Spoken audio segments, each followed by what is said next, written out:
Bonjour à vous, chers clients, chers abonnés. Ici, la société Aizen. Dans cette vidéo, nous allons faire une revue du DVR hybride 4 canaux, modèle Aizen DVR 04P. Je vais tout vous dire sur ce DVR et je vais également vous parler de la gamme de DVR hybride de la marque Izone en général. Commençons par cela. Donc, voici le modèle le plus bas de gamme, l'Izone DVR 04P. Elle prend en charge les caméras 2K et le format 4K Lite, c'est-à-dire une version réduite. 4K. Il existe une version à 8 canaux DVR 0.8P, une version à 16 canaux Isen DVR 16P et le plus grand modèle Isen DVR 32P. Il prend en charge les caméras HD et IP jusqu'à 5 mégapixels. Et il y a une autre gamme de DVR hybride Isen qui prennent déjà en charge le 4K complet et plus encore. Ceci est l'Isen XZR 0.4P. Vous pouvez connecter jusqu'à 8 mégapixels à ce DVR. Le même modèle mais avec 8 canaux est l'Izone DVR 0.84K et le modèle à 16 canaux est l'Izone XVR 16P. Je vous ai parlé des enregistreurs vidéo IP dans une vidéo séparée. Ici, regardons le modèle Izone DVR 04P. De l'autre côté, par 4 de l'autre côté. Nous voyons qu'il y a ici 4 entrées analogiques et 4 entrées pour caméra HD. Le DVR prend en charge à la fois les caméras modernes de 5 mégapixels et les anciennes caméras analogiques au format 960H, au format SIF, au format TVL. Vous pouvez connecter pratiquement n'importe quelle caméra à ce DVR. Ici, nous voyons l'entrée pour la connexion via CVBS, ici la sortie audio, ici 2 entrées pour 2 microphones, ici le port HDMI. Je vous recommande de vous connecter via ce port pour pouvoir visionner l'image en ligne avec la meilleure qualité. Il y a aussi un port VGA pour la connexion aux anciens moniteurs. Il y a un port RS485 pour connecter des caméras motorisées. L'enregistreur prend en charge tous les types de caméras, y compris motorisées et avec zoom électronique. Port Ethernet pour connexion réseau ou Internet. Ici, il y a un port USB pour connecter une souris ou une clé USB. Et ici, sur le panneau avant, il y a un autre port USB. Vous pouvez également y connecter une souris ou une clé USB. Sur le panneau avant, nous voyons ici 3 voyants. Il s'agit du voyant du disque dur, du voyant Internet et du voyant d'alimentation également. Si tout va bien, ces voyants seront allumés ou clignoteront. Si quelque chose ne va pas avec l'un de ces éléments, le voyant ne s'allumera pas. Dans le kit de livraison, il y a généralement une souris de contrôle. De plus, il n'est pas nécessaire de l'acheter séparément. Une nappe pour connecter le disque dur, un manuel d'instruction. Il y a aussi un bloc d'alimentation et des fixations pour le montage du disque dur.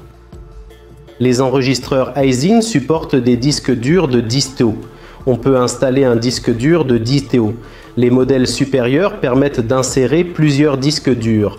Par exemple, la version 32 canaux permet d'installer jusqu'à 8 disques durs. Il est recommandé d'installer des disques durs spécialisés pour les systèmes de vidéosurveillance de taille 3,5 pouces avec des connecteurs SATA 2 et SATA 3. Nous avons déjà publié une vidéo sur notre chaîne présentant le menu de gestion des DVR Aizen. Le menu de gestion est identique pour tous les modèles, il se distingue par le nombre de canaux.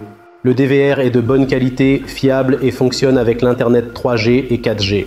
Fonctionne avec tous les fournisseurs de services, il n'y a pas de problème avec les DVR bon marché où vous les connectez et découvrez qu'ils ne fonctionnent pas avec votre fournisseur ou qu'ils nécessitent une adresse IP statique. Voici un modèle entièrement universel, il est livré avec un logiciel gratuit, il n'y a pas besoin de payer des frais d'abonnement. Nous avons une vidéo de l'application sur notre chaîne, regardez-la si vous envisagez d'acheter ce DVR. Le menu de gestion est très intuitif, c'est-à-dire que même une personne qui ne comprend rien au système de vidéosurveillance peut installer ce DVR, le connecter et le configurer seul. C'est un modèle intelligent avec des technologies intelligentes.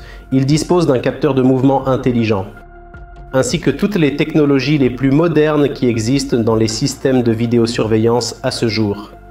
L'enregistreur est hybride, soit il prend en charge à la fois les caméras HD et IP.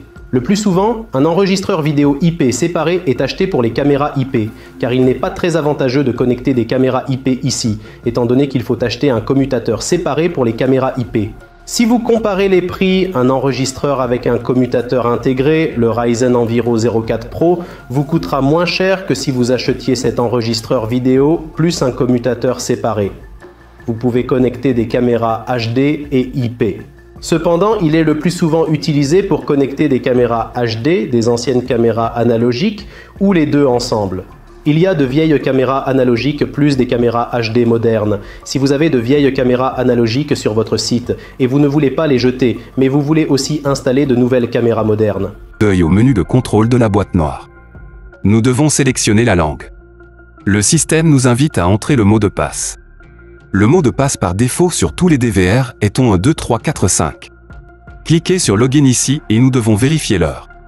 Vérifiez que le fuseau horaire correspond au fuseau horaire actuel. Cliquez sur Suivant. Il s'agit des paramètres réseau de l'enregistreur. Ceci est nécessaire si vous connectez l'enregistreur à votre réseau. Voici les paramètres réseau pour toutes les caméras. Cliquez sur Suivant. Tous les disques durs sont affichés ici. Les disques durs doivent être utilisés avec des connecteurs SATA 2, SATA 3 pour les systèmes de vidéosurveillance. Cliquez sur Suivant. Le système nous invite à modifier le mot de passe et à poser des questions de contrôle. Nous ne le ferons pas maintenant, cliquez sur Quitter. Toutes nos caméras sont affichées ici. Vous pouvez déplacer votre souris et vous trouverez ici des conseils et des éléments de menu rapide. Par exemple, PTZ permet de faire pivoter les caméras. Le bouton Room permet d'effectuer un zoom avant sur la séquence. Ici, vous pouvez activer l'audio s'il est compatible avec vos caméras CCTV que vous connectez. Cliquez 2 fois pour agrandir la fenêtre en plein écran et 2 fois pour revenir en arrière. Cliquez avec le bouton droit de la souris pour ouvrir le menu. Ici, par exemple, vous pouvez définir le nombre de caméras que vous souhaitez afficher de différentes manières. Cliquez sur pour quitter le mode plein écran et afficher le menu principal. Il y a beaucoup de fonctions et de réglages différents, je vais vous montrer les principaux que vous utiliserez probablement. En haut, nous avons les boutons principaux, ici nous avons le mode de visualisation ouvert, à gauche nous avons les caméras CCTV, ici nous avons l'affichage. Vous pouvez également les personnaliser selon vos besoins. Voici l'archive des boutons, sélectionnez la caméra souhaitée sur la gauche, sélectionnez la date sur le calendrier. En dessous s'affiche le jour sélectionné de 0 à 24 heures. Ici, vous pouvez afficher uniquement les enregistrements de mouvement, ce qui vous permet d'accélérer la vidéo. Ensuite, dans la section de recherche, vous pouvez enregistrer les informations sur une carte flash USB, avant de l'insérer dans un port USB de l'enregistreur. Sélectionnez également la caméra CCTV. Choisissez la date et appuyez sur le bouton pour enregistrer la vidéo sur une clé USB. Les paramètres sont les mêmes que ceux que nous avons déjà vus. Il existe également des paramètres supplémentaires, tels que les paramètres de l'utilisateur. Ici, vous pouvez créer plusieurs utilisateurs, ce qui vous permet de savoir qui est entré dans le menu de l'enregistreur et ce qu'il a fait avec le système. Ici se trouve le système d'avertissement pour différents événements, et tout peut être configuré de manière standard. Ici, les paramètres réseau. Sur l'onglet P2P, vous pouvez configurer l'option pour voir l'image à partir d'un smartphone. Il y a également un onglet email. Dans cet onglet, vous pouvez configurer les notifications par email indiquant que le capteur de mouvement a été déclenché. Vous trouverez ici les paramètres de la caméra que nous avons déjà vus ainsi que les paramètres du menu host. Par exemple, vous pouvez spécifier des noms pour chaque caméra. Voici les paramètres d'enregistrement pour chaque caméra. Dans cette rubrique, vous pouvez choisir comment vos caméras CCTV enregistreront en permanence, par capteur de mouvement ou selon un calendrier. Nous recommandons à tous nos clients de mettre immédiatement toutes les caméras CCTV en mode d'enregistrement par détecteur de mouvement. Voici le bouton de maintenance du DVR, qui peut être utilisé pour afficher des informations de base et pour mettre à jour l'appareil. Dans le coin supérieur droit, un bouton permet également d'éteindre et de redémarrer la boîte noire.